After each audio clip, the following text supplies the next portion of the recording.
யாரை கட்சியில சேர்க்கணும் அப்படின்னு ஒரு கேள்வி எழும்போது அது பொதுச் செயலாளர் முடிவு செய்வார் அப்படின்னு செங்கோட்டையன் சொல்றாரு. அது ஆப்ஷன் கொடுக்கறாரா? உலகறிஞ்ச ரகசியம். அவங்கள சேர்த்துங்க, இவங்களை சேர்த்துங்க, இவரை பொதுச் செயலாளராக்குங்க, இவருக்கு பொருளாளர் பதவி கொடுங்கன்னு பேரம் பேசுறதுக்கெல்லாம் போகல. கட்சியை பலப்படுத்துங்க அப்படின்னு ஒற்றை வரி அஜெண்டா தான். தனிப்பட்ட முறையில் இந்த மாதிரி குரல்களை ரசிப்பவர் அல்ல எடப்பாடி. அது எந்த தலைவருக்கும் ஒரே இருக்கணும். ஆனா 10 நாட்கள் கெடு அப்படின்னு சொல்றதன் மூலமா என்ன சொல்ல வர்றாரு? நான் சொன்ன 10 நாள் நீங்க வாயே திறக்கலைன்னா தான் செங்கோட்டை ஏதாவது செய்ய முடியும். நான் தான் பரிசீலிக்கிறேன்னு சொல்லிட்டு அடுத்த 10 நாள் தள்ளலாம். ஆனா எடப்பாடி அப்படி சொல்லுவாரான்னு தெரியல. ஏன்னா தான் கோயிலாக நினைக்கிற அந்த தலைமை கழுதுன்னுட்டு பொய் மட்டும் பேசுவார் அவரு. அப்படி சந்திப்பே நடக்கலைன்னு சொன்ன இடமே அந்த கோயில் தான். ரெண்டுமே ஊழல் கட்சிகள் தான், ஊழல் செய்த கட்சிகள் தான், ஊழல் செய்து கொண்டிருக்கிற கட்சிகள் தான். விஜய் தாக்கத்தை ஏற்படுத்துவார், அந்த தாக்கத்தால் எல்லா கட்சிகளுக்கும் இழப்பு ஏற்படும். செங்கோட்டையன் மட்டும் டெல்லி சென்று வந்தார். அதுக்கு பதில் இன்னைக்கு செங்கோட்டையனே சொன்னாரு, நான் மட்டுமா போயிருக்கேன், பிஜேபி அழைத்ததாக இதே வேலுமணி போகலையா, தங்கமணி போகலையா, எடப்பாடி அனுப்பி இன்னும் சில ஃபீலர்கள் போகலையா, யார் போகல டெல்லிக்குன்னு கேட்கிறார். பதில் சொல்லுங்க எடப்பாடியா. நீங்கள் கூட்டணி அமைச்சிட்டோம், எங்க கூட்டணி சிதைக்க திமுக முயற்சி செய்துகிறேன்னு எடப்பாடி சொல்லல. எந்த கூட்டணியா? பிஜேபி கூட்டணி. அந்த அமித்ஷா இன்னைக்கு வரைக்கும் எடப்பாடி தான் எங்கள் முதலமைச்சர் வேட்பாளர் வாயை திறந்து சொல்லவே இல்லை. பாஜக தான் இதன் பின்னணியில் இருந்து சில விஷயங்களை செய்து அப்படின்னு எந்த இடத்துலயும் சொல்லல. ஏன் வெளியில வரணும், ஏன் சொல்லணும்? அவங்க மேல எதுக்கு சார் போறணும்? நம்ம கட்சியை நம்ம பலப்படுத்துவோம். நம்ம பலவீனமா இருக்கும் தானே. விஜய் வந்து லெப்ட் ஹேண்ட்ல ஒரு இடி இடிக்கிறாரு, பிஜேபி வந்து கையை முறுக்கி இந்த ஒரு ஐடிசி வரைக்கும் வந்துட்டு போன்னு கூப்பிடுறாரு. நீங்களும் போறீங்க. அமைக்க கூடாத நேரத்தில் கூட்டணி அமைக்கிறீங்க 1 வருஷம் முன்னாடி. இதெல்லாம் எதனால? நாம பலவீனமா இருக்கோம் தானே. நாம நல்லா இருந்தா நம்மளை எப்படி 4 பேர் கேள்வி கேட்க முடியும்? இதுக்கு மேலே எடப்பாடி தன்னை மாத்திக்கலைன்னா கடவுள் தான் அந்த கட்சியை காப்பாற்று.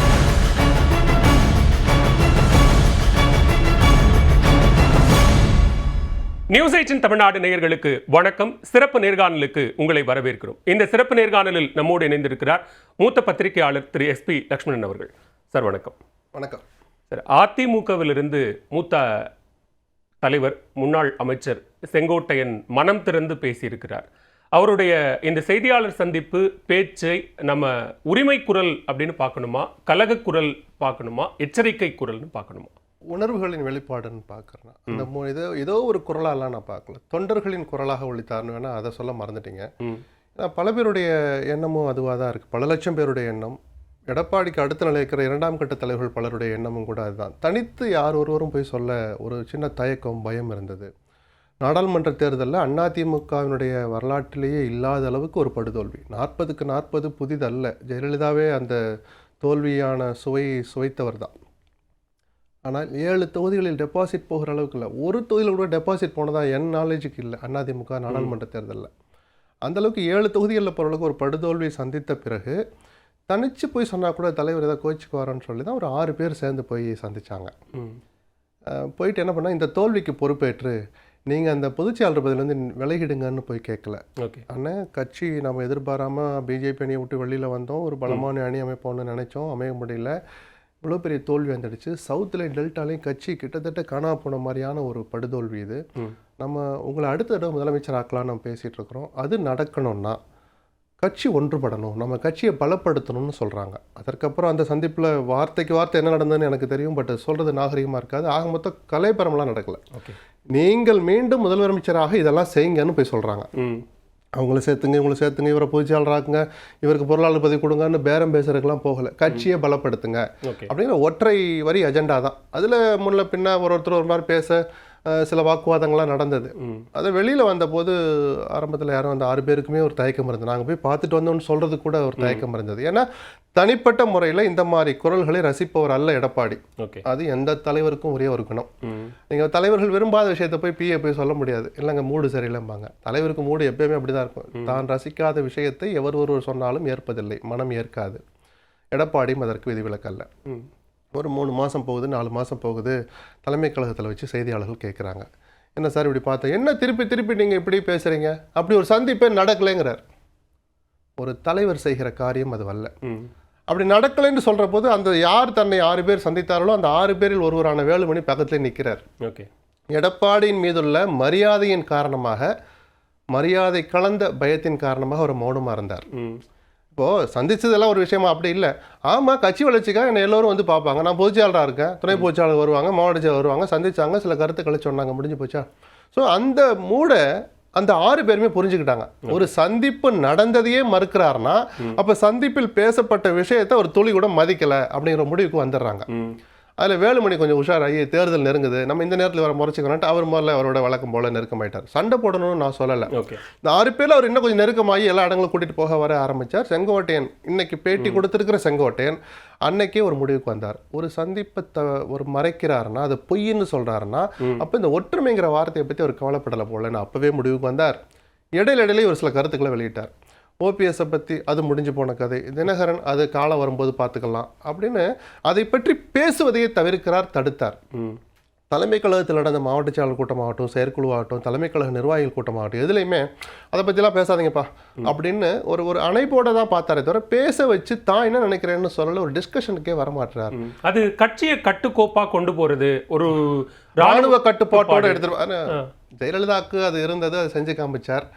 அந்த பார்த்திபனும் வடிவேலும் இந்த துண்டை போட்டு பார்ப்பாங்க, நீ எஜமான் ரஜினி மாதிரி இருக்கியான்னு பார்த்தேன், அப்படி இல்லைன்னு தெரிஞ்சுக்கிட்டா அதை செய்யக்கூடாது. திருப்பி நான் கிண்டல் பண்ணலை, இதை நான் ஜெயலலிதா வரலன்னு எடப்பாடி ஒத்துக்கிட்ட விஷயம். ராணுவ கட்டுப்பாட்டோட கொண்டுட்டு போய் வெற்றி தோல்வி ஒரு இயக்கத்துக்கு சகஜம். எது சகஜம்? வெற்றி தோல்வி சகஜம், தோல்வி மட்டுமே சகஜம் அல்ல. அப்ப நம்மால இந்த கட்டுப்பாட்டை வச்சு வெற்றியை தேடித்தர முடியல, நம்மள மக்களும் ஏத்துக்கலைன்னா அப்ப நாம எங்க தப்பு செய்யறோம், நாம செஞ்ச எந்த விஷயம் நல்லா இருக்கும்னு நினைச்சு செஞ்ச எது தவறா போச்சுன்னு தன்னையும் தன் இயக்கத்தையும் சுய பரிசோதனை பண்றவன் தான் நிஜமான தலைவராக இருக்க முடியும். அதை எடப்பாடி செய்ய தவறினார். அப்போ இப்படி பொது வெளியில பேசலாமா சார்? எடுத்த உடனே பார்த்தா ஒரு கட்சி கட்டுப்பாட்டை மீறிய செயல் போல தெரியும். ஆனா இப்படி ஒரு பிரச்சாரம் நான் தொடங்க போறேன், இதுதான் ஸ்ட்ராட்டஜி, நம்ம ஒரு அணி அமைக்கலாம், விஜய் வராரான்னு பார்ப்போம். தொடங்குற போது விஜய் மதுரை மாநாட்டை நடத்தலை, நான் பயணத்தை தொடங்குறேன், அவர் என்ன சொல்றாருன்னு பார்ப்போம். ஒரு பக்கம் பேசிட்டு இருக்காரு, நம்ம ஒரு ஆடிட்டர் அனுப்பியிருக்கிறோம், ஒரு கான்ட்ராக்டர் அனுப்பியிருக்கோம், அதெல்லாம் சொன்னது நடந்துச்சு, அது நல்ல பதில் வரும்னு நினைக்கிறேன், நம்ம தொடங்கட்டுமா அப்படின்னு ஒரு 5-10 கூட இல்லை சார், 5 தலைமை கழக நிர்வாகிகளை வச்சு பேசிட்டு கூட அந்த பயணத்தை தொடங்கலை. அல்லது அதில் செங்கோட்டையன் இல்லை. அண்ணன் தான் கூடுவார், இவரோட வயசில் மூத்தவர், அனுபவத்தில் மூத்தவர், நான் தொடங்குறேன், அம்மா காலத்தில் பண்ண மாதிரி எனக்கு பண்ணுங்கல்ல, ஏதாவது தவறுகள் இருந்தால் சுட்டி காட்டுங்க, இல்லை கொஞ்சம் அட்வைஸ் பண்ணுங்கன்னு ஒரு வார்த்தை சொல்லியிருக்கலாம். செங்கோட்டையனுக்காக நான் குரல் கொடுக்கலாம். ஒரு தலைவன் செய்ய வேண்டிய வேலை. ஏன்னா நீங்கள் அதிகார பலத்தோடு, அசுர பலத்தோடு, கூட்டணி பலத்தோடு, பண பலத்தோடு இருக்கிற திமுக வீட்டுக்கு அனுப்புறதுக்கான தேர்தல். மேட்டுப்பாளையத்துக்கு செங்கோட்டையனை கூப்பிட்டீங்களா? அங்கே தானே பிரச்சாரத்தை தொடங்குறீங்க. குறைஞ்சபட்ச தலைமை கழக நிர்வாகிகள் 5 பேர் இருந்தாலும் எல்முருகனையும் நயினா நாகேந்திரனையும் மறக்காம கூப்பிட தெரிஞ்ச எடப்பாடிக்கு தலைமை கழக நிர்வாகிகளை கூப்பிடணும்னு தோணலையா அப்படின்னு பல்வேறு அந்த என்ன சொல்றது, அந்த ஒரு உள்ளுக்குள்ளேயே இருந்த உணர்வுகளின் வெளிப்பாடு தான் இன்னைக்கு வரதை பேச. என்னை புறக்கணிச்சுங்கிற வார்த்தையில் அவர் சொன்ன அத்தனை வார்த்தை கட்சி ஒன்னா இருக்கட்டும், ஒன்றுபடுத்த முடியலன்னா எடப்பாடி அந்த பதவியிலிருந்து நீக்கும்னு செங்கோட்டையன் பேட்டியை முடிக்கல.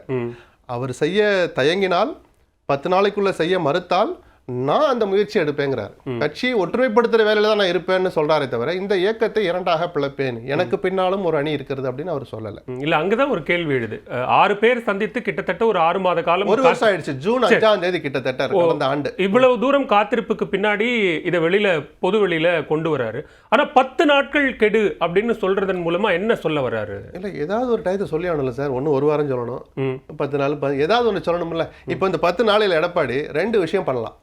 ஒன்று, கட்சி கட்டுப்பாட்டை மீறி பொது வெளியில் இப்படி பத்திரிகையாளர்களை சந்தித்து பொதுச்செயலாளருக்கு நிர்பந்தம் ஏற்படுத்துகிற மாதிரி ஒன்று சொல்லி கட்சி கட்டுப்பாட்டை மீறினார், அதனால் கட்சியிலிருந்து தற்காலிகமாக நீக்கப்படுகிறார் அப்படின்னு ஒரு அறிவிப்பு வரலாம் எடப்பாடி கிட்ட இருந்து, செங்கோட்டையனை நீக்கி.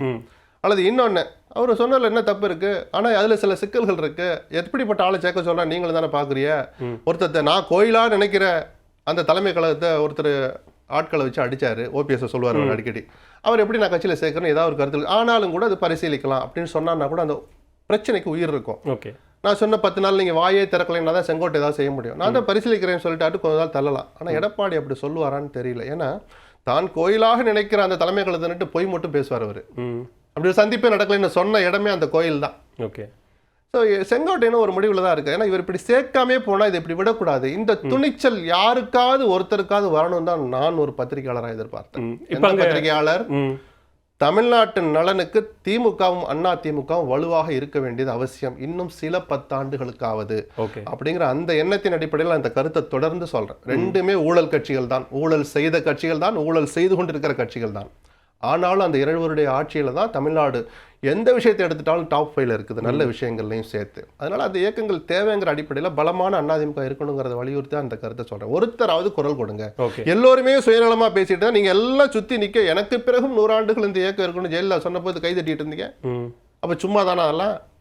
அதே தலைமை கழகத்தில் கொடி ஏற்றிட்டு அந்த அம்மா பேசுறாங்க, இவங்க எல்லாம் கை தட்டுறார். இதே எடப்பாடி தலைமை நிலை செயலராக இருந்து பக்கத்தில் கேட்டுக்கிட்டு இருக்கிறார், காதால கேட்டார். அப்போ அந்த வார்த்தையை நோக்கி ஒரு அடி கூட எடுத்து வைக்க மாட்டீங்களா? அது கன்ஸ்ட்ரக்டிவ்னா ஒரு நடவடிக்கையில் ஒரு ஸ்டெப் கூட எடுக்க மாட்டீங்களா நீங்கள்? ஓகே. இப்போ இங்கே யாரை கட்சியில் சேர்க்கணும் அப்படின்னு ஒரு கேள்வி எழும்போது அது பொதுச் செயலாளர் முடிவு செய்வார் அப்படின்னு செங்கோட்டையன் சொல்றார். அது ஆப்ஷன் கொடுக்குறாரா? உலகறிஞ்ச ரகசியம். இப்போ 3 பேர் தான் வெளியில் இருக்கிறாங்க. அந்த 3 பேரும் சேர்க்குறேன். அப்போ புகழேந்தி பார்த்து ஆளா தெரியலையா? கேசிபி இப்போ நான் இப்படி கதறியாக கத்திட்டு இருக்கிறேன், என்ன சேர்க்க மாட்டீங்களான்னு அவர் கேட்பார். இந்த உருவமே இல்லாமல் இவ்வளவு பெரிய பிரபல்ய அந்தஸ்து இல்லாமல் எத்தனையோ ராமசாமி குப்பசாமி கூட வெறுத்து போய் வெளியில் இருக்கிறாங்க. எல்லோரும் சேரணுங்கிறது இதுதான். அதில் சில அவருக்கு ரிசர்வேஷன் தான். உட்காந்து பேசுங்கிறார் செங்கோட்டையன். இல்லைங்க, நான் தினகரன் சசிகலா கூட ஏற்றுக்கிறேன், ஓபிஎஸ் ஏற்றுக்க மாட்டேங்க. பேசுங்க. ஓபிஎஸ் ஏற்றுக்கலாம், என்ன இருந்தாலும் அம்மாவால் அடையாளப்படுத்தப்பட்டோம். சசிகலாவை ஏற்றுக்க தயாரா இல்லைங்க, சொல்லுங்க. இல்லை எனக்கு நிஜமான த்ரெட்டாக இருப்பார் தினகரன், அவரை நான் சேர்த்துக்க வாய்ப்பே இல்லை, பேசுங்க. எதுவுமே பேசக்கூடாது, ஆனால் அப்படியே நான் தோல்வியவே வாங்கி கொடுத்துட்டு இருப்பேன்னா அப்புறம் என்ன சார் அர்த்தம்? அப்புறம் இந்த இயக்கத்துக்கு தலைமை பொறுப்பில் இருக்கிறதுக்கு என்ன அர்த்தம்? இப்போ அவங்கெல்லாம் வந்தா என்னுடைய முதலமைச்சர் வேட்பாளர் என்கிற அந்த அந்தஸ்துக்கும் நான் வகிக்கிற சட்டப்பூர்வமாகவும் நீதிமன்றங்கள் மூலமா தேர்தல் ஆணையம் மூலமா கட்சியின் கட்டமைப்பு மூலமா 100% தக்க வைத்திருக்க அந்த பொதுச்சாளர் பதவிக்கும் பாதிப்பு வரும்னு ஒரு பயந்தாருன்னா உட்காந்து பேசணும். அதைத்தான் சொல்ல வந்தேன். முதலமைச்சர் வேட்பாளருக்கு ஒரு இடர்பாடு வருதுன்னா ஓபிஎஸ் நான் எந்த நிபந்தனையும் இன்றி சேர தயார்னு சொல்றேன். சசிகலா தேர்தலில் நின்று அந்த முதலமைச்சர் அந்த இடத்துக்குலாம் அவங்க வரவே இல்லை. அவங்க அரசியலே பண்ணல. இன்னும் சொல்ல போனா சிறையிலிருந்து வெளிவந்த சசிகலா அரசியலே பண்ணல. ஆனா இன்னும் கட்சியின் பொதுச் செயலாளர் தான் அவங்க பேரை குறிப்பிடட்டும். நான் முதலமைச்சர் வேட்பாளர் பத்தி முதல்ல வர்றேன். ஏன்னா இது பாலவேலு லட்சுமணன் மட்டும் முடிவு பண்ண விஷயம் இல்லை. ஒரு பத்திரிகையாளர் ஒரு பிரச்சனையை பார்க்குறோம், இல்லை என்ன நமக்கு தோணுதுன்னு சொல்றோம். தினகரன் நான் இந்த தேர்தலே போட்டியிடலேன்னு அறிவிச்சிருக்கிறேன். என்டிஏல ஒரு தொடர்ந்து இருந்தால் சட்டமன்றத்தில் ஒரு போட்டியிட மாட்டார், நான் மாட்டேன்னு அவர் சொல்லிட்டார். அப்ப முதலமைச்சர் வேட்பாளர் அந்தஸ்துக்கு கிட்டத்தட்ட த்ரெட் 0. ஏன் சார் பயப்படுறீங்க? சரி, பொதுச் செயலாளர் இவரை நீக்கி விட்டு இவரை என்ன சொல்ல முடியுமா? பொதுச் செயலாளருடைய ஒப்புதல் இல்லாமல் பொதுக்குழுவையே கூட்ட முடியாது. அஜெண்டாவை முன்னாடியே கொடுக்கணும்னு ஏற்கனவே ஹைகோர்ட் ரூலிங் இருக்கு. ஓபிஎஸ் போட்ட கேஸ்ல ஒரு ரூலிங் இருக்கு, அஜெண்டாவை முன்னாடி கொடுக்கணும். பொதுச்செயலாளர் பதவி பற்றி விவாதிக்கன்னு ஒரு அஜெண்டாவை சசிகலாவோ தினகரனோ ஓபிஎஸ்ஓ இல்லை இவர்கள் தூண்டி விட்டு வேற யாரோ கொடுத்தா அந்த பொதுக்குழு முதல்ல எடப்பாடி கூட்டுவாரா? So just like that. இல்லை, எல்லாருக்குமே அனுபவம் வந்துடுச்சு. ஒரு பிரச்சனை எப்படி கிளப்பணும், எந்த பிரச்சனை வந்தா எப்படி அதை எதிர்கொள்ளணுங்கிற அனுபவம் 2 தரப்புக்கு வந்துடுச்சு. அந்த ஜெயலலிதா மரணத்துக்கு பிறகானது 2 ஆண்டு கால கூத்துக்கள்லாம் அவ்வளவு சுலமா இனிமேல் நடந்தேற முடியாது. அதனால அவ்வளவு பயப்பட வேண்டாம்னு சொல்றேன் நான். இப்போ இந்த 6 பேர்ல நீங்க சொன்னீங்க வேலுமணி அவரோடு நெருக்கமாக இருக்கிறார், பேசல. மற்ற இல்ல அதுக்காக நத்தமெல்லாம் விலகி போட்டார்ல. நாளைக்கு நத்தம் தொகுதிக்கு பிரச்சாரத்துக்கு வர்றாரு, ஏற்பாடுகளை கவனிச்சிட்டு இருக்கிறாரு நத்த விஸ்வநாதன், திண்டுக்கல் சீனிவாசன். இப்ப இங்க செங்கோட்டையன் மட்டும் டெல்லி சென்று வந்தார், எனவே டெல்லியோடு தொடர்புடைய ஒருத்தராக அவர் ரொம்ப நெருக்கமா இருக்கு. அதுக்கு பதில் இன்னைக்கு செங்கோட்டையனே சொன்னாரு, நான் மட்டுமா போயிருக்கேன், பிஜேபி அழைத்ததாக இதே வேலுமணி போகலையா, தங்கமணி போகலையா, எடப்பாடி அனுப்பி இன்னும் சில ஃபீலர்கள் போகலையா, இதே எடப்பாடி அனுப்பி இந்த 4 பேரும் போகலையா, 2 பேர் கொச்சின்ல இருந்து 2 பேர் பெங்களூர்ல இருந்து கிளம்பி போனாங்களே, அண்ணாமலை கொஞ்சம் அடக்கி வைங்கன்னு சொல்றதுக்கு யார் போகல டெல்லிக்குன்னு கேட்கிறார். பதில் சொல்லுங்க எடப்பாடியா. அல்லது எங்கள் கட்சியினுடைய ஒரு பிரபலத்தை, ஒரு தலைவரை, ஒரு 2ஆம் கட்டத்தில் ஒரு உறுப்பினரை கூட என் அனுமதி இல்லாமல் நீங்கள் எப்படி டெல்லிக்கு அழைக்கலாம்? இன்னொரு அறிக்கை வந்திருக்கணுமே எடப்பாடி கிட்ட இருந்து, ஏன் வரல? அப்ப நீங்க மௌனமா இருந்தா நீங்க நான் அடிமையா இருப்பேன், நீங்க யாரும் போயிடக்கூடாது அப்படின்றது மாதிரி இருக்குது. நல்லது இல்லது. அந்த பயணமே நான் ரசிக்கல. செங்கோட்டையன் கேட்ட அந்த வார்த்தையை நான் சொல்லி காட்டுறேன். அப்ப வேலுமணி மேல என்ன கேட்பீங்க, தங்கமணி மேல என்ன கேட்பீங்க அப்படின்னு கேட்கிறாரு. இப்போ ஒரு கட்சி தலைமையாக நிறைய இடர்பாடுகளை, சட்ட போராட்டம் அப்படின்னு நிறைய சந்திச்சுட்டு வந்து இப்போ ஒரு கூட்டணின்னு ஒன்று அமைச்சிருக்கு. அந்த கூட்டணியை வலிமைப்படுத்தி வழிநடத்திட்டு போகணும். இப்போ இந்த மாதிரியான நடவடிக்கைகளில் இப்போதைக்கு ஈடுபட முடியாது, தேர்தல் வரட்டும், அதுக்கு இன்னும் காலம் இருக்குன்னு சொல்ற நேரத்தில் இவ்வளவு சீக்கிரமாக இந்த விஷயத்தை பொதுவெளியில கொண்டு வந்து வைக்கிறதன் மூலமா ஒரு நிர்பந்தத்தை, நெருக்கடியை ஏற்படுத்துறது சீக்கிரம். இதுவே நான் கொஞ்சம் தாமதம்னு சொல்றேன். ஏன்னா அந்த ஜெல்லாகிறதுக்கு நேரம்னு ஒன்று வார்த்தை இந்த பேட்டியை தொடங்குற போதே செங்கோட்டையன் அதை பயன்படுத்தினார். நீங்க அந்த பிரச்சாரத்தை தொடங்குறதுக்கு முன்னாடி இந்த வேலையை பண்ணிட்டு போயிருக்கணும் அவர். ஏன்னா நீங்கள் கூட்டணி அமைச்சிட்டோம், எங்க கூட்டணி சிதைக்க திமுக முயற்சி செய்துகிறேன்னு எடப்பாடி சொல்றாரு. எந்த கூட்டணியா? பிஜேபியோட கூட்டணி. அந்த பிஜேபி என்ற இந்த கூட்டணியை வடிவமைச்சது யாருன்னு தமிழிசை தொடங்கி எல்முருகன் வரைக்கும் சொல்றாங்க, அமித்ஷா. அந்த அமித்ஷா இன்னைக்கு வரைக்கும் எடப்பாடி தான் எங்கள் முதலமைச்சர் வேட்பாளர் வாயை திறந்து சொல்லவே இல்லை. டெல்லிக்கு மோடி தலைமை என்டிஏக்கு, தமிழ்நாட்டில் என்டிஏனுடைய தலைவர் எடப்பாடி அப்படி சொன்னார்ல. முதலமைச்சர் வேட்பாளர் அவர் தான் சொல்றதுக்கு 3 மேடை அவருக்கு அமைஞ்சது. கடைசியா திருநெல்வேலி மேடை வரைக்கும் நான் சொல்றேன், சொல்லவே இல்லை. அப்ப அதை பத்தி எடப்பாடி என்னைக்காவது கேள்வி கேட்டாரா? அது அந்த கூட்டணியை நெருடல் ஏற்படுத்தாதா, பின்னால் இழுக்காதா? என்ன சார், அண்ணாமலை பேசுறார், அண்ணன் எடப்பாடியை முதலமைச்சராக்குவதற்கு ஒவ்வொருத்தரும் ஒவ்வொரு நொடியும் நாடுனா உழைக்கணும், அவர் முதலமைச்சர் அமரும் வரை நமக்கு ஓய்வு கிடையாதுலாம் பேசி சூளுரைத்த பிறகு அமித்ஷா பேசுறாருல, ஏன் அதை பற்றி பேசவே இல்லை? ஓகே, சகோதரர் அண்ணாமலை ஜி சொன்ன மாதிரி எல்லோரும் உழைங்க, எடப்பாடி முதலமைச்சராக்கும், ஸ்டாலினை வீட்டுக்கு அனுப்பும், ஏதாவது 2 வார்த்தை. ஏன் அமித்ஷா சொல்ல மாட்டான்னு என்னைக்காவது எடப்பாடி கேட்டாரா? அது அந்த கூட்டணி எவ்வளவு பலவீனப்படுத்திட்டு இருக்குன்னு தெரியுமா சார் உங்களுக்கு? களத்துல போய் கேட்டுப்ப ஜெல்லு ஜெல்லு ஜெல்லு எப்படி சார் ஜெல்லாகும்? சரி, ஏதோ ஒரு வகையில் அதிமுக பொதுச்செயலாளர் எடப்பாடி எல்லாரும் ஏத்துக்கிட்டாங்க, நான் மறுக்கல. 100% கட்சி ஒரு கட்டுப்பாட்டில் இருக்கு. நம்ம கட்சியினுடைய பொதுச்செயலாளர் பேரை ஒரு கூட்டணியின் தலைவருங்கிற முறையில் ஒரு சொல்லக்கூட மாட்டாரு, கூட்டணி அமைத்தவருங்கிற முறையில் அமித்ஷா சொல்ல மாட்டாருன்னு அவனுக்கு வருத்தம் இருக்குமா இருக்காதா? இதை பத்தி யாராவது கேள்வி? இப்ப அந்த கேள்விக்கான பதில் டிடிவி தினகரன் சொல்லியிருக்கிறாரா? இங்கே அம்மாவுடைய தொண்டர்கள்லாம் எல்லாரும் ஓரணியில் இணைந்த பிறகு யாராவது ஒருவரை முதலமைச்சர் வேட்பாளரா முன்னிறுத்துவாங்கன்னு நாங்க காத்திருந்தோம், ஆனா அது நடக்கல, அதனால நாங்க வெளியேறோம்னு சொன்னாரு.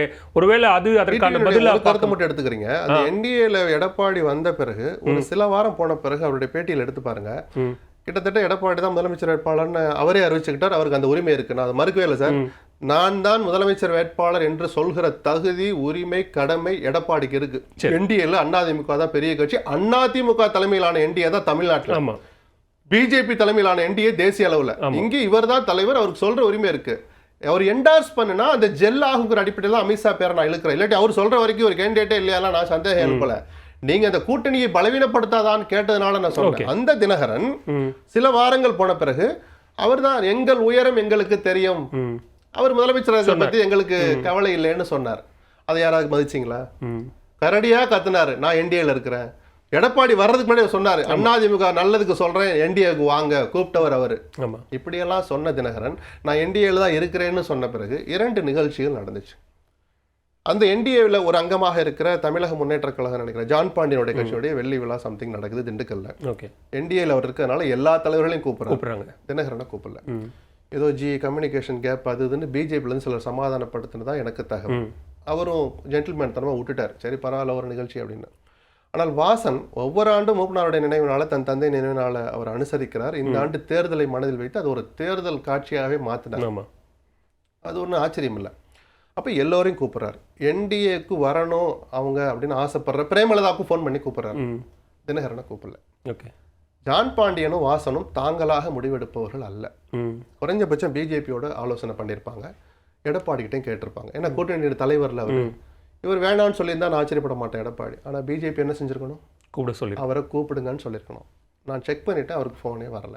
ஓகே, அப்போ இத்தனை அவமானங்களை சுமந்துக்கிட்டு இனிமேலும் அங்கே இருக்கணுமான்னு கேட்குற சொரணையுள்ள சுயமரியாதையுள்ள எந்த தனிநபரும் அந்த முடிவை தான் எடுப்பாங்க. அதைத்தான் ஒரு தலைவராக தினகரனும் எடுத்தாருன்னு நான் பார்க்குறேன். ஓகே, அவருடைய நிலைப்பாட்டில் முரண்பாட்டை நான் பார்க்கல. அவர் காத்திருந்தது நிஜம். ஒன்று, எடப்பாடி திருந்தி நம்மளை முதலமைச்சராக ஏற்றுக்கிட்டாரு, என் உயரம் எனக்கு தெரியும் சொல்கிற போதே அவர் அந்த கண்டென்டராக இல்லைன்னு அவர் புரிஞ்சிட்டு இருக்கணும். அவரும் செய்யலை.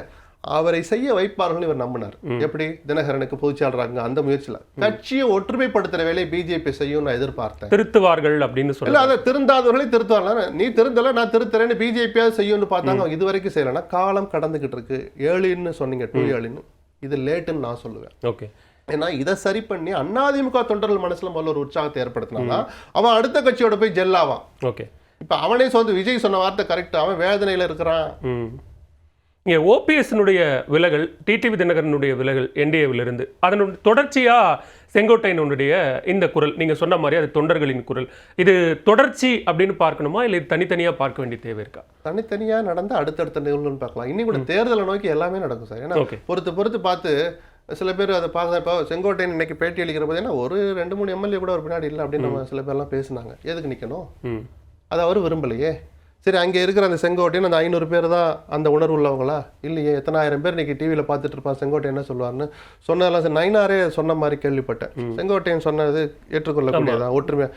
இந்த ஒற்றுமைப்படுத்தணுங்கிற எண்ணம் இருந்தால் டிடிவியை கூப்பிடுங்கன்னு சொல்லியிருக்கணும். அவர் முதல் தவறே நயினார்ட்ட தான் ஆரம்பிக்குது. ஓபிஎஸ் விஷயத்துலேயே அவமானப்படுத்தின நயினார் தான். அவரே அவமானப்பட்டார், எனக்கு கூப்பிடவே இல்லைன்னா ஒரு தூக்கி காமிச்சார் மெசேஜை பாருங்கன்னு. நயினார் யார் ஃபோனே எடுக்கிறதுலன்னு ஒரு குற்றச்சாட்டு இருக்கு பிஜேபியில். நான் தப்பா சொல்லலை, இருக்கிற பேச்சை நான் சொல்கிறேன். அவர் இனிமேல் திருத்திக்கிட்டா நல்லது. அதையும் வேடிக்கை பார்த்தார். தினகரனை 2வது நிகழ்ச்சிக்கு கூப்பிடாம இருந்தால் அவர் வருத்தப்படுவார்னு ஒரு துளி கூட யோசிக்கலையே. அப்போ நான் என்ன சொல்கிறேன்னா, அரசியல்லாம் ஒரு பக்கம் இருக்கட்டும் சார், நம்மை போன்ற பத்திரிகையாளர்கள் ஒரு மீடியாவில் இருக்கிறவங்க அரசியலை கற்றுக்கணும் கலந்துக்கணும்னு ஆசைப்படுற இளைஞர்களுக்கு ஏதாவது ஒரு மெசேஜை சொல்லணும். பகடைக்காயா சில நேரங்களில் சிலரை பயன்படுத்திக்கிட்டு அவங்களை எந்த நேரமும் கழுத்தறுக்கலான்னு நினைக்கிற கட்சிகளை தமிழ்நாட்டு மக்கள் முன்னால் அம்பலப்படுத்த வேண்டியது ஒவ்வொருத்தருடைய கடமை. வருங்கால சந்ததி அதை படிக்கணும். இன்னைக்கு பிஜேபி செஞ்சால் அம்பலப்படுத்தணும், தினகரனோ அதிமுகவை திமுகவை எவர் ஒருவர் இந்த கழுத்தறுப்பு வேலைகளை செய்தால் இவர்கள் இதை செய்தார்கள்னு முதல்ல அம்பலப்படுத்தணும். என்னுடைய குறைஞ்சபட்ச ஆசை அது. அதை நான் தொடர்ந்து செய்வேன். இப்போ இங்கே பேசுகிற திரு ஓ பன்னீர்செல்வம், திரு டிடிவி தினகரன், திருமதி சசிகலா, இன்னைக்கு பேசின திரு செங்கோட்டையன், இவர்கள் நால்வரும் அதிமுக ஒன்றிணையணும் அப்படிங்கிற அந்த ஒத்த கருத்தில் உறுதியாக இருக்காங்களே தவிர பாஜக கூட்டணியிலிருந்து, தேசிய ஜனநாயக கூட்டணியிலிருந்து வெளியில் வரணும் அப்படின்னும், பாஜக தான் இதன் பின்னணியிலிருந்து சில விஷயங்களை செய்து அப்படின்னும் எந்த இடத்துலையும் சொல்லலை. ஏன் வெளியில் வரணும், ஏன் சொல்லணும்? அவங்க மேலே எதுக்கு சார் போறணும்? நம்ம கட்சியை நம்ம பலப்படுத்துவோம். நம்ம பலவீனமாக இருக்கும் தானே. விஜய் வந்து லெஃப்ட் ஹேண்டில் ஒரு இடி இடிக்கிறாரு, பிஜேபி வந்து கையை முறுக்கி இந்த ஒரு ஐடிசி வரைக்கும் வந்துட்டு போன்னு கூப்பிடுறாரு, நீங்களும் போறீங்க. அமைக்கக்கூடாத நேரத்தில் கூட்டணி அமைக்கிறீங்க 1 வருஷம் முன்னாடி. இதெல்லாம் எதனால? நாம பலவீனமா இருக்கோம் தானே. நாம நல்லா இருந்தா நம்மளை எப்படி 4 பேர் கேள்வி கேட்க முடியும்? இப்ப அமித்ஷா ஒரு கொக்கியை போட்டு போயிருக்காரு திருநெல்வேலியில. ஜி நாம ஒரு 18 வாங்கியிருக்கோம், நீங்க ஒரு 23, 41, இன்னும் புஷ் பண்ணா 45 ஆட்சி அப்படின்லாம் சொல்லிட்டு போனார்ல. இந்த 18 எதுக்கு போடுறீங்க? சீட் ஷேரிங் வர்ற போது அந்த ப்ரொபோர்ஷனேட்டாக பிரிங்க. நீங்கள் பரவாயில்ல, நீங்கள் 134 எடுத்துங்க, நாங்கள் 100 எடுத்துக்கிறோன்னு ஆரம்பிப்பார். ஓகே, அந்த 18ல் யாரெல்லாம் இருக்காங்கன்னு ஒரு நிமிஷம் அமித்ஷா யோசிச்சு பார்த்தாரா? அந்த கழுத்தறுப்பு வேலையை தான் மக்கள் முன்னாடி அம்பலப்படுத்தணுங்கிறேன் நான். ஓகே, அதில் பாமக இருந்தது, ஓபிஎஸ் இருந்தார். பலாப்பழ சின்னம்னு ஒரு சின்னத்தை கொடுக்க நீங்கள் நினச்சிருந்தா அது வேற மாதிரி கொண்டு போயிருந்தோம். நீங்கள் அப்போதும் ஒன்றும் பண்ண முடியல, ரைட்டு பரவாயில்ல. அந்த பலாப்பழ சின்னத்தில் 3 லட்சம் வாங்கினது. தினகரன் அங்கே 2ஆம் இடம் வந்து அதிமுக டெபாசிட் போக வச்சு வாங்கின 2 லட்சத்துக்கு மேலே. மதுரையில் பிஜேபி 2ஆம் இடம். எங்கேயாவது நடக்குமா? நடந்துச்சு. இதனால சிவகங்கையில், திருநெல்வேலியில் அதிமுக 4ஆம் இடம் ஏன் போச்சு? நயனா நாயந்தர் எப்படி 2ஆம் இடம் வந்தார்? அங்கே அமமுக இருக்கிற செல்வாக்கண்ணா விவரம் அறிஞ்சவங்களுக்கு தெரியும். ஓகே, அப்போ இத்தனை ஓட்டும் அவங்களாலே இருக்குங்கிற நன்றி உணர்ச்சி துளி கூட இல்லாமல் நாங்கள் 18% வாங்கினோன்னு மேடையில் பேசுகிறார் அமித்ஷா. அதை தமிழ்நாட்டு தலைவர்கள் வேடிக்கை பார்க்குறாங்க. அவர்கிட்ட எடுத்து சொல்கிறதுக்கு ஒருத்தரும் இல்லைன்னா அந்த பிஜேபி பற்றி ஏன் பேசணும்? வெளியில் வாங்கி பேசணும். முதல்ல நாம நல்லா இருந்தால் தானே இன்னொரு முடிவு எடுக்க முடியும். இல்லை, குறைந்தபட்சம் கூட்டணியை விட்டு வெளியில் போனதுக்கான ஒரு கர்ட்டசி கருத்தை கூட எங்கேயும் எந்த இடத்துலையும் பாஜக சொல்லவே இல்லையே. ஏன் போயிட்டீங்க, வாங்க இருங்க பேசலாம். இன்னைக்கு ஏதோ அண்ணாமலை சொன்னதா ஒரு கருத்து வந்திருக்கு. நான் திருப்பி சொல்ல, அண்ணாமலை, எல்முருகன், தமிழிசை இவங்க எல்லாம் சொல்லுவாங்க. சொல்லிட்டு இறுதி முடிவை அமித்ஷா எடுப்பார் அப்படின்னு சொல்லுவாங்க. அந்த அமித்ஷா வாய் திறந்து பேசணுங்கிற அந்த திருநெல்வேலி மேடையில கூட அமித்ஷாவும் தினகரன் பேரையும் சொல்லல, எடப்பாடி பேரை மட்டும் சொல்ல, முதலமைச்சர் வேட்பாளரை சொல்லல, கூட்டணியின் அங்கமாக இருக்கிற அப்படின்னு தினகரன் பேரையோ இல்ல ஓபிஎஸ் போயிட்டார் அந்த நேரத்தில் சொல்லக்கூட வேண்டாம், அல்லது இருக்கிற போதும் அவர் சொல்லல, சந்திக்கிறதுக்கு நேரம் கொடுக்கலையே. அப்ப அதுவும் தவறு தானே சார்? நீங்க இவங்களையெல்லாம் சும்மா விடுங்க. அவர்களே சொல்லாத போது இவங்க எதுக்காக அந்த அணியில் இருக்கணும்னு அந்த 2 பேரும் போனதில்லை. எந்த விதமான ஒரு தவறையும் நான் பார்க்கல. மாறாக இன்னும் ஒரு நாள் நீடிச்சிருந்தாலும் ஓபிஎஸ் பட்ட அவமானத்தை தினகரன் சந்திச்சிருப்பார். அவர் நாகரிகமான அரசியல்வாதி, கொஞ்சம் முன்னாடி உணர்ந்துகிட்டு வெளியில வந்துட்டார் நான் பார்க்குறேன். ஓகே, திரு செங்கோட்டையன் பேசும்போது தனக்கு 2 வாய்ப்புகள் வந்தது, ஆனால் கட்சி உடையக்கூடாது அப்படிங்கிற காரணத்துக்காக அந்த 2 வாய்ப்புகளை நான் தவற விட்டுட்டேன் அப்படின்னு சொல்றாரு. அது இபிஎஸ்க்கு ஏதாவது சமிக்ஞை கொடுக்குறாரு? அதன் மூலம் என்னன்னு தெரியாம நம்ம சொல்லக்கூடாது. அதே உங்களை சிஎம் ஆக்குறோன்னு கூட சொல்லியிருந்திருக்கலாம். ஓகே, இல்லை ஓபிஎஸ் தூண்டி விட்டு தர்ம யுத்தம் நடத்தின மாதிரி செங்கோட்டையனுக்கு ஏதாவது பிஜேபி அப்போ தூது விட்டு ஆக மொத்த கல்பிரிட் பிஜேபி தான். பின்னாடி ஏதோ ஒன்று பண்ணியிருக்காங்க. இவன் தான் அந்த ஆட்டை திருடி இருக்கான்னு ஒரு படத்தில் வரும்ல, அந்த காட்சி தான் ஞாபகத்துக்கு வருது. பிஜேபி ஏதோ பண்ணியிருக்கலாமோன்னு தோணுது. அவங்க தானே டெல்லிக்கு அனுப்பிச்சாங்க, சென்னையில் 2 இடம் ரகசியமாக பார்த்தாங்க, அதை செங்கோட்டையன் ஒத்துக்கிறார். இந்த அரசியல் சேஷ்டை ஜெயலலிதாவோட மரணத்துக்கு பிறகுதான் அவர் சொல்றாரு. அப்போ அநேகமா அந்த 17-18 காலகட்டமா இருக்கும். அது என்னன்னு தெளிவா தெரியாத போது அதுக்கு மேல அது வாதிக்க வேண்டியதில்லை. அது இபிஎஸ்க்கா இல்ல அவர் சொன்ன மாதிரி ஒன்லைன் அதிமுக நல்லதுக்கு நான் மௌனமா இருந்தேன் அப்படின்னு சொல்றாரு. அதை ஏத்துக்கிட்டு கடந்து போயிட வேண்டியது. இந்த பிரச்சனை முடிவுக்கு வரல, இந்த 10 நாட்களுக்குள்ள ஒரு உரிய முடிவெடுக்கப்படல அப்படின்னா இபிஎஸ்னுடைய பரப்புரை பயணத்திலேயே நான் வந்து கலந்துக்க மாட்டேன் அப்படின்னு சொல்றாரு. அது என்ன தாக்கத்தை ஏற்படுத்தும்? உங்களை நான் கூப்பிடவே இல்லையே அப்படிம்பாரு. இபிஎஸ் நேரம் தேனியில ரூம்ல உட்கார்ந்தார். இவர் பேட்டி கொடுத்துட்டு இருக்கும்போது தேனி ஹோட்டல்ல உட்காருக்காரு. இவரை யார் கூப்பிட்டா இவர் வர்றதுக்குன்னு கூட நக்கல் அடிச்சிருக்கலாம். அது நகைச்சுவையா நம்ம சொல்றோம். அந்த பகுதியில் இபிஎஸ் வரும்போது இவர் கலந்துக்க மாட்டார். அது அந்த ஒரு நிகழ்வாக மட்டும் பார்க்கக்கூடாது. செங்கோட்டையினுடைய மனநிலையில் இருக்கிற லட்சக்கணக்கான தொண்டர்கள் இருக்கிறாங்க. அவங்க இபிஎஸ் பஸ் வர்ற போது அவங்க பஸ்ஸுக்கிட்ட போய் நிற்கவும் செய்வாங்க. உணர்வோட வந்து நிற்பானா, அவன் ஓட்டு போடுவானா, 10 ஓட்டை வாங்கி கொடுப்பானா அப்படின்னு சுய பரிசோதனை பண்ண வேண்டிய கட்டாயம் எடப்பாடிக்கு இருக்கு. அவர் முதலமைச்சராக இருக்குதான் இவ்வளவும். செங்கோட்டையை முதலமைச்சராக்குறதுக்கு, அவர் மீண்டும் மந்திரி ஆக்குறதுக்கு இது யாரும் சொல்லலை. நீங்கள் முதலமைச்சரானா முதல்ல சுய பரிசோதனை பண்ணுங்க. என்ன வேணாலும் செஞ்சு இந்த பிரச்சனையை ஈஸியாக கடந்து போவார் எடப்பாடி. ஆச்சரியமே பட மாட்டேன். ஆனால் அது அவருக்கும் நல்லதில்லை, அதிமுகவுக்கும் நல்லது. இப்போ செங்கோட்டையன் பேசின பிறகாக அது எங்கள் மனதின் குரல் அப்படின்னு ஓ பன்னீர்செல்வம் சொல்றாரு. இன்னும் அவருடைய உடம்புல அதிமுக ரத்தம் ஓடுது அப்படின்னு சசிகலா அவர்கள் சொல்றாங்க. இது எல்லாரும் என்டாஸ் பண்ணி பேசுறதன் மூலமா செங்கோட்டையனுடைய கருத்துக்கு வலு சேர்கிறது. இது இபிஎஸ்க்கு இன்னும் ஆத்திரத்தை ஏற்படுத்தும் அப்படின்னு பார்க்கணுமா? ஆத்திரத்தை ஏற்படுத்துறதுக்கு என்ன ஓபிஎஸ் ஐஎஸ்ஐஎஸ் தீவிரவாதியா இல்ல சசிகலா தேடப்படுற குற்றவாளியா? என்ன இல்ல சேர்க்கவே மாட்டோம்ங்கிற நிலைப்பாட்டில் இருக்கும்போது இவங்க அதை என்டாஸ் பண்றது. எந்த சசிகலா? சில காட்சிகளை நான் சொல்லக்கூடாது, எதிரிகள் அரசியல் எதிரிகள் சொல்லி காட்டலாம். உங்களை முதலமைச்சர் பதில் யார் உட்கார வச்சா? வரலாற்றை மறைக்க முடியுமா, மறுக்க முடியுமா, இல்லை வச்சு அழிப்பீல? எந்த ஓபிஎஸ்? அந்த 11 எம்எல்ஏக்கள் ஆதரவு இல்லைன்னா 18லயே அந்த ஆட்சிக்கு வந்திருக்கும் சார். மோடி சொன்னாரேன்னு இவரும் போய் சேர்ந்தார், பதவிக்காகவும் கட்சிக்காகவும் எல்லாமே மனசுல வந்திருக்கும். அம்மாவை மனசுல நினைச்சு பார்த்திருப்பார், அம்மா என்னை மன்னிச்சிருமா அப்படின்னு கூட சொல்லிட்டு போயிருப்பாரு. அவர் அன்னைக்கு வரலைன்னா அந்த 3 ஆண்டுகள் ஆட்சி அதுக்கப்புறம் தொடர்ந்து இருக்குமா? அந்த நன்றி உணர்ச்சி வேண்டாமா? அந்த ஓபிஎஸ் தானே இப்படி சொல்றாருன்னு இதையெல்லாம் நினைச்சு பார்த்தா ஓபிஎஸ் அந்த மாதிரி ஆத்திரப்பட மாட்டார். ஓகே, எடப்பாடி ஓபிஎஸ்ஸையோ சசிகலாவையோ கொஞ்சம் நன்றியோட நினைச்சு பார்த்தா எடப்பாடி அப்படி ஆத்திரப்பட மாட்டார். ஓகே, என்ன செய்யறாருன்னு பார்ப்போம். இப்போ திரு எடப்பாடி பழனிசாமி முன்னாடி என்ன வாய்ப்புகள் இருக்கு அப்படின்னு பார்க்கலாம். அவர் வாய்ப்பை பற்றியெல்லாம் கவலைப்பட மாட்டேன்னா, முதலமைச்சர் வேட்பாளர் அறிவிச்சிட்டேன், பஸ்ஸு போய்கிட்டு இருக்கு, இந்த நாளைக்கு திண்டுக்கல் மாவட்டம் ஃபுல்லாக போகிறாரு, 2 நாள் அங்கே, பெருசாக கவலைப்பட மாட்டாரோன்னு தோணுது. நான் கொஞ்சம் வருத்தத்தோடய இதை நான் சொல்கிறேன். ஆனால் திரும்ப சொல்கிறேன், அது அவருக்கு நல்லதில்லை.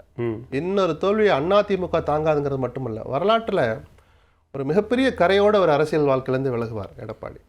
அது வரவிடாமல் பார்க்கணும். எல்லா முயற்சியும் செஞ்சு தோக்குறதுங்கிறது வேற, செய்ய வேண்டிய முயற்சிகளை இதெல்லாம் இருக்குன்னு சொன்ன பிறகு காது கொடுத்து கூட கேட்காமல் ஒரு இயக்கத்தை தோல்விப்பாதைக்கு அழைச்சிட்டு போறாருன்னா எந்த தலைவனையும் வரலாறு மன்னிக்காது, எடப்பாடி உட்பட. இங்க அதிமுக ஒன்றிணைனம், எல்லாரும் ஒன்றிணைந்தா டெல்லியினுடைய விருப்பம், திரு அமித்ஷாவினுடைய விருப்பம்னு கூட திரு டிடிவி தினகரன் பேசினாரு.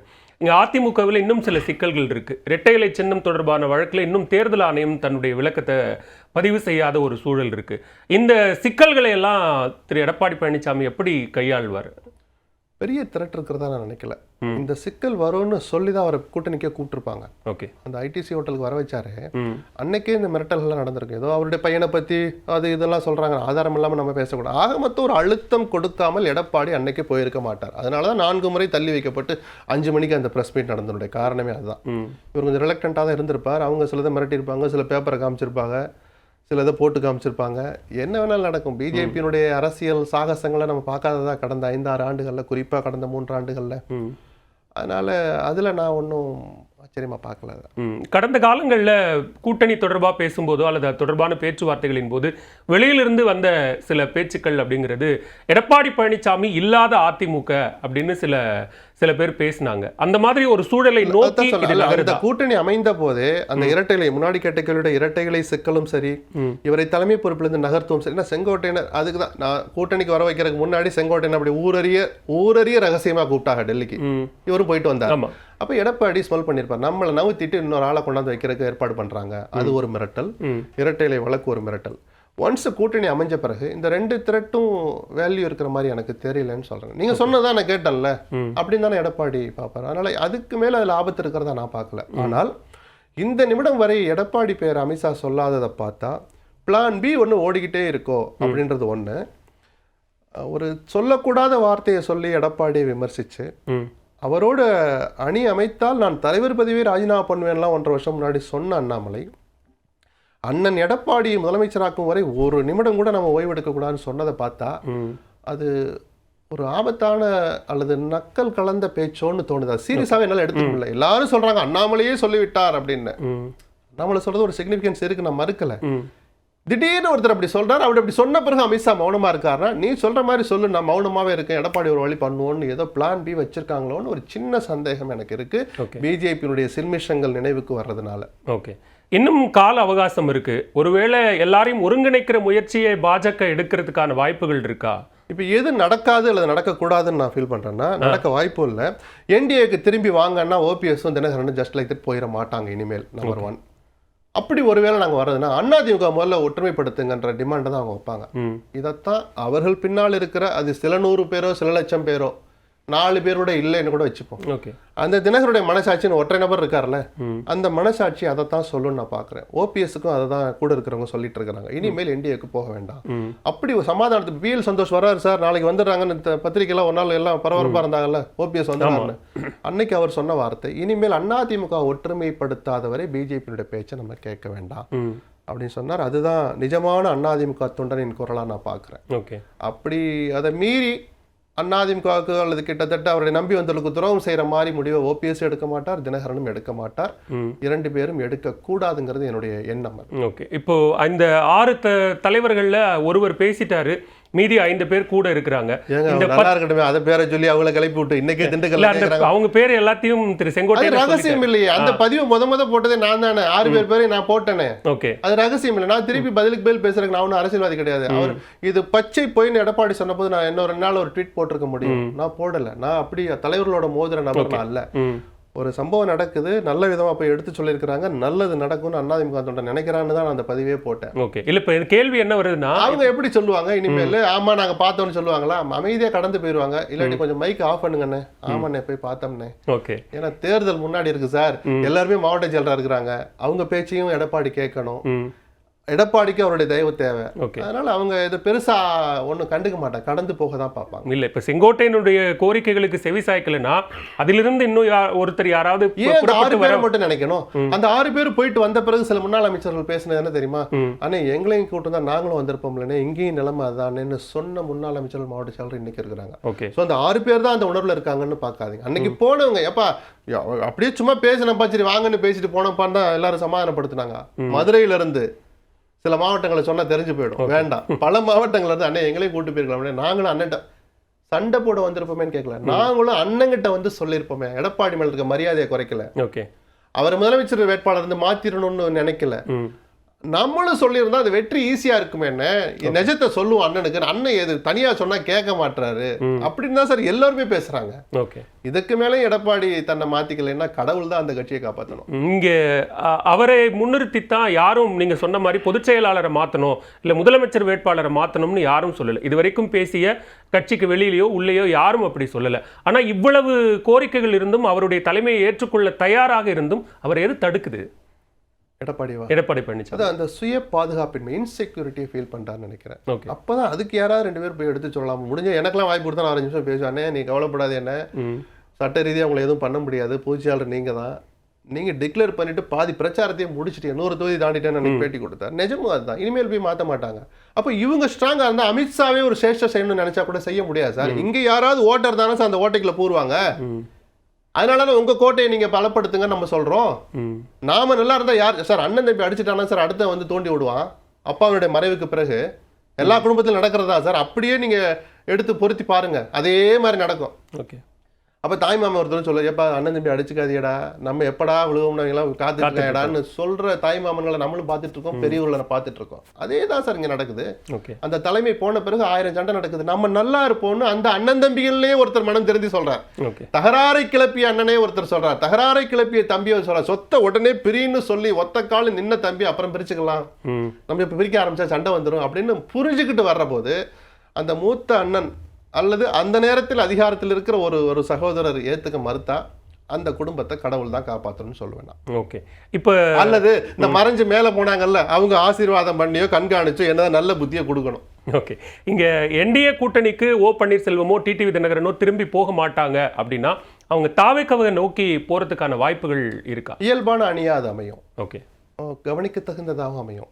ஒரு தகவல் எனக்கு வந்தது, அந்த திமுக வெளியில பெருசா காட்டிக்கல, விஜய் வந்துட்டாரு என்ன பண்ற பதட்டத்தை காட்டிக்கல. ஆனா என்னவெல்லாம் உஷாரா இருக்கணுமோ அவங்க பண்ணிட்டே தான் இருந்தாங்க. மதுரையில நடக்குது மாநாடு, எந்தெந்த டோல்கேட் வழியா எந்தெந்த வாகனம் எத்தனை வாகனங்கள் கிராஸ் ஆகுது டுவர்ட்ஸ் மதுரைன்னு அவங்க ஒரு கணக்கு எடுத்தாங்க உளவுத்துறையை வச்சு. அப்போ வட மாவட்டங்கள்ல இருந்துதான், திருச்சிக்கு வடக்க இருந்துதான் அவ்வளவு வாகனங்கள் வந்திருக்கு. தெரிஞ்ச என்ன காரணம் தெரியல, மதுரையோ திண்டுக்கல் தேனியில இருந்து பெருசா வாகனங்கள் வரல. தனித்தனியா பஸ் பிடிச்சு போறவங்களுக்குலாம் வசதியானவங்க இல்லை, ரசிகர்கள் ஒரு தானே இருவாங்க. ஒரு சாதாரண வண்டி பிடிச்சு போனா கூட கொடி கட்டி தான் போவான், அதுதான் அவனுக்கு பெருமை. ஊரு பரசாட்டிட்டு தான் போவான், நாங்க மாநாட்டுக்கு போற முடியாது அப்படின்னு. அப்படி கொடி கட்டி வந்த வண்டிகள் அந்த சுற்றி மதுரையை சுற்றி இருக்கிற மாவட்டங்கள் வந்தது குறைவு, அதாவது தென் மாவட்டங்களில் குறைவு. சமுதாய ரீதியாக பார்த்தா ஆதி திராவிடர்களும் வன்னியர்களும் அப்படி குமிஞ்சிருக்கிறாங்கன்னு அந்த இன்னொரு கணக்கை எடுத்து வச்சு சொல்கிறாங்க. அப்போ இயல்பாக அந்த அணி அமைஞ்சா டெல்டாலையும் சவுத்லேருந்து அவங்களுக்கு பலம் இருக்கு. சார் நீங்கள் கிருஷ்ணகிரியில் தினகரனுக்கு இருக்கிற செல்வாக்கு யாருக்கு இல்லை நான் சொல்லுவேனா? சொல்ல முடியாது. ஏன்னா இயல்பாக நம்ம பேசுகிறோம். அப்போ அந்த அணி அமைஞ்சதுன்னா கவனிக்க தகுந்த அணியாக இருக்கும்னு நான் சொல்றதுக்கு காரணம் அதுதான். அங்கே எங்கே விஜய் பலவீனமாக இருக்கிறாரோ அங்கே அவங்க அதை கை கொடுப்பாங்க. இங்கே எங்கே விஜய் பலமாக இருக்கிறாரோ அது அவர்களுக்கு பலன் கொடுக்கும். ஒட்டு மொத்தமாக இந்த குறைஞ்சபட்சம் 10-10ன்னு சொல்லிட்டு இருக்கோம்ல, அது 20 தாண்டுவது ரொம்ப ரொம்ப ஈஸியான காரியமாக போயிடும். ஆட்சியை பிடிச்சிருவாங்கலாம் அதிகப்படியான வார்த்தை, அது மக்கள் தான் முடிவு பண்ணணும். தவிர்க்க முடியாத சக்தியாக அந்த அணி மாறும். ஓகே, அது மிக பலமாக பாதிக்கப்பட போவது அதிமுகவாக தான் இருக்கணும். இப்போ நான் என்னுடைய பழைய பாயிண்ட்டுக்கு வரேன். அதிமுக அவ்வளவு பலவீனப்படக்கூடாது தமிழ்நாட்டு நலனுக்காக. இப்போ பாஜக மாநில தலைவர் நயினார் நாகேந்திரன் எல்லாருடைய கருத்தையும் என்டாஸ் பண்றாரு. இப்போ ஓபிஎஸ் சொன்னா அதையும் வரவேற்கிறேன் ஆமோதிக்கிறேங்கிறாரு. சசிகலா அவர்கள் சொன்னா ஆமா எல்லாரும் ஒன்றிணைணும்னு சொல்றாரு. இப்போ செங்கோட்டையன் சொன்னாலும் அதையும் நான் இவ்வளவெல்லாம் சொல்றீங்களே, நீங்க வாயை திறந்து ஒரு வார்த்தை சொல்ல மாட்டீங்களா? ஆமா தினகரன் இந்தியாவில தான் இருக்கிறான்னு எனக்கு சொல்லியிருந்தா தினகரன் அன்னைக்கு போயிருக்க மாட்டாரு. ஒரு நாள் நயினார் வழக்கமா சொல்லிட்டே இருப்பாரு தினகரன், நான் இந்தியாவில் தானே இருக்கேன், நானும் ஓபிஎஸ் இந்தியாவில் தானே இருக்கேன்னு சொல்லிட்டே இருந்தார். நான் கூட கொஞ்சம் என்ன இவ்வளோ தூரம் சொல்லிட்டு அவங்க யாருமே ஒன்றும் என்ன சொல்லிட்டு இருப்பேன். கடைசியாக அந்த கூட்டணி விட்டு வெளியே போகிறதுக்கு முதல் நாள் நிருபர்கள் கேட்குறாங்க. தினகரன் முதல் முறையாக சொல்கிறார், நயினார்கிட்ட போய் கேளுங்க நாங்கள் இருக்கிறோமா இல்லையான்னு கேட்டார். ஓகே, அப்படி சொன்ன பிறகு நயினார் எனக்கு தெரிஞ்சு 2 முறை பத்திரிகையாளர் சந்திச்சார். ட்விட்டர் அவர் கையிலேயே இருக்கு. பத்திரிகையாளர் சந்திக்கலன்னு கூட இருக்கட்டும், ட்விட்டர் அவரால் போட முடியும். ஆமாம் தினகரன் என்டிஏவில் தான் இருக்கிறார், ஓபிஎஸ்ஐ மீண்டும் இணைப்பதற்கான வேலையிலும் நான் இறங்குவேன். வாயை திறந்து 2 வார்த்தை பேச மாட்டீங்களா? நீங்க முதல் முறையா மந்திரியா இருக்குது ஓபிஎஸ் எங்க இருந்தார், யாரால் அடையாளப்படுத்தப்பட்டு எந்த இடத்துல உட்கார வைக்கப்பட்டிருந்தார்? ஓபிஎஸ் மாதிரியே நயினாரும் முதல் முறையே மந்திரி, முதல் முறை எம்எல்ஏ, முதல் முறை அமைச்சர் அந்த அமைச்சரவையில். அப்ப நீங்க அமைச்சராக போது ஓபிஎஸ் முதலமைச்சரா இருந்தாரு. கட்சியிலேயும் உங்களுக்கு மேல இருந்துட்டு நீங்க அதிமுக வெளியே வர்ற வரைக்கும் உங்களுக்கு மேல இருந்தவர் தானே. நயினார் ஒரு வகையில ஒழிச்சது ஓபிஎஸ் தான் ஒரு பேச்சு உண்டு, 2 பேரும் ஒரே சமுதாயம் அப்படின்னு, அதெல்லாம் ஒரு பக்கம் இருக்கட்டும். ஒரு புரோட்டோகால், ஒரு ஹையரார்கி, நமக்கு மேல இருந்தவர் அண்ணன்னு நம்ம கூப்பிட்டவர், அவர் இத்தனை தடவை ஃபோன் பண்றாரு, நம்ம எடுக்கணும், எடுக்கிற நேரத்தில் எடுக்கல, மெசேஜ் பண்ணியிருக்காரு, பதில் போடணும்னு போடல. அப்போ செய்ய வேண்டிய நேரத்திலாம் செய்யாம இப்ப எல்லாரும் என்டாஸ் பண்ணிக்கிட்டு இருந்தா நீங்க என்ன தாசில்தார் ஆஃபீஸில் அட்டஸ்டேஷன் கொடுக்குறாளா? ஓகே, நீங்க ஏதாவது செய்யுங்க சார். செய்யறத தவற விட்டுட்டார் நயினார் நாகேந்திரன். அது துரதிருஷ்டவசமான சூழல். ஓகே, நிறைவு கேள்வியா அந்த கேள்வியை முன்வைக்கிறேன். முகாமில் எதிரணியில் நடக்கக்கூடிய நிகழ்வுகளை திமுக அப்சர்வ் பண்ணுது அப்படின்னு பார்க்கணுமா, இல்ல இதுல திமுகவுக்கும் பங்கு இருக்கு அப்படின்னு பார்க்க வேண்டிய தேவை இருக்கா? இந்த குழப்பங்களுக்கெல்லாம் அதில் நான் துளி கூட நம்ப மாட்டேன். பாட்டாளி மக்கள் கட்சி பற்றி இப்படி சொல்லும் போது தான் அன்புமணி சொன்ன திமுக சூழ்ச்சி செய்கிறேன். யாரு சூழ்ச்சி செஞ்சா? நீங்க அப்பா பிள்ளை வேணான்னு சொல்ல அடிச்சுக்குவீங்க. திமுக எங்க சூழ்ச்சி செய்யறாங்க, என்ன வேலை இருக்கு? அதே போலதான் இதுல செங்கோட்டையன் இப்ப தினகரன் வெளியே வந்தது, ஓபிஎஸ் ஆகட்டும், நான் இந்த மாதிரி அமித்ஷாவை மோடியை சந்திக்க நேரம் கேட்டிருக்கேன், அது வந்தா வரலான்னு பாருங்க, இல்லாட்டி வெளியே வந்துடும். அந்த எஸ்எம்எஸ் நயினாருக்கு அனுப்பிச்சாரா ஸ்டாலினுக்கு அனுப்பிச்சாரா? ஓபிஎஸ் நயினாருக்கு அனுப்பிச்சாரு. நான் கூட்டணியில் இருக்கனா இல்லையா நயினாரை சொல்லுங்க, நயினார்ட்ட போய் கேளுங்கன்னு சொன்ன போது அவர் அறிவாலயத்தில் போய் ஸ்டாலினை கேளுங்கன்னு சொன்னாரா நயினாரை கேளுங்க? அப்ப நீங்க செய்ய வேண்டிய நேரத்துல எல்லாம் எதுவும் பேசாம வாய் மூடி மௌனியா இருப்பீங்க. ஒரு சுய கௌரவம் எட்டி பார்த்து சுய கௌரவம் இருக்குன்னு நிரூபிக்கிறதுக்கு அந்த 2 பேரும் வெளியே போன பிறகு திமுக சூழ்ச்சின்னு சொல்றத அரசியல் அடிப்படை புரியாதவங்க கூட ஒத்துக்க மாட்டேன். அதனால அதை பொறுத்து பார்க்க பட் திமுக உஷாரா தான் இருக்கும், இருக்கணும். ஓகே, அதிமுக வாக்கு வங்கி பெரும்பான்மையா பாதிக்கப்படும் சொன்னே தவிர மற்ற எல்லோருக்குமே பாதிப்பு இருக்கும். தினகரன் சொன்ன வார்த்தை 100% நிஜம். விஜய் தாக்கத்தை ஏற்படுத்துவார், அந்த தாக்கத்தால் எல்லா கட்சிகளுக்கும் இழப்பு ஏற்படும். ஓகே, பொறுத்திருந்து பார்க்கலாம். தற்போதைய அரசியல் சூழல் குறித்து பல்வேறு கேள்விகளுக்கும் பதிலளித்தமைக்கு மிக்க நன்றி திரு. நன்றி. மீண்டும் மற்றொரு நேர்காணலில் சந்திக்கலாம். நன்றி, வணக்கம்.